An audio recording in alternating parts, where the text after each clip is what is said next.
Welcome to our DIY GH logo design tutorial.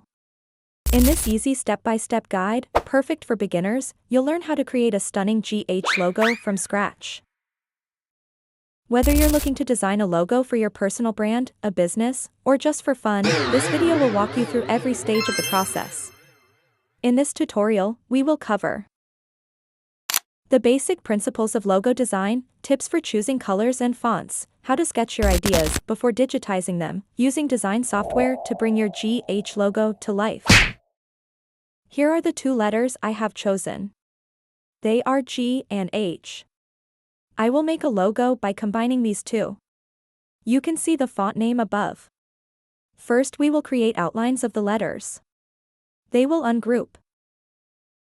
Now my style of logo design is a bit different. Go to the Shape tool and select a rectangle. Position the rectangle horizontally. Now we will change the color of this rectangle to white, which was black before. We will set this rectangle above all the corners of the letters. Take the last rectangular piece and make it vertical. To do this, click on the Rotate tool and set the rotation angle to 90 degrees. Then, position the vertical rectangle on the edge of the letter G. Now let's grab all the elements with the help of Selection tool. And we'll go to Pathfinder where the divide option is showing. Click it. After that, ungroup with the mouse. Now we have black and white separated.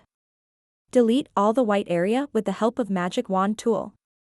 And unite the black part by going to Pathfinder. Now we have to get duplicate copy of GH.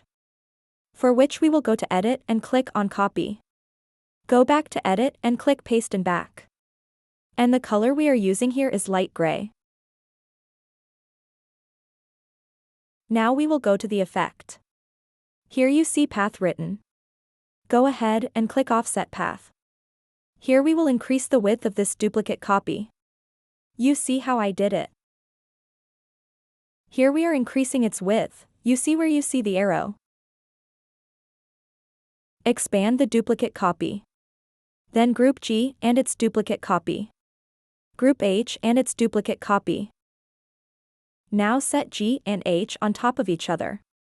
See how I'm doing? Do exactly as you see on the screen. Now grab them with the Selection tool. And click on Shape Builder tool. Here we are using the color red. Now hover the mouse over the part we want to add to the logo. He will be red. Group it. And the rest are as many spare lines as there are. Delete them by pressing the Delete button from the keyboard. Here we will use the Eraser tool to straighten the line of the H and erase the middle to separate the G and the H.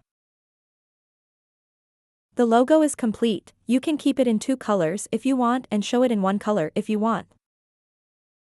Don't forget to like, comment, and subscribe for more do-it-yourself design tutorials.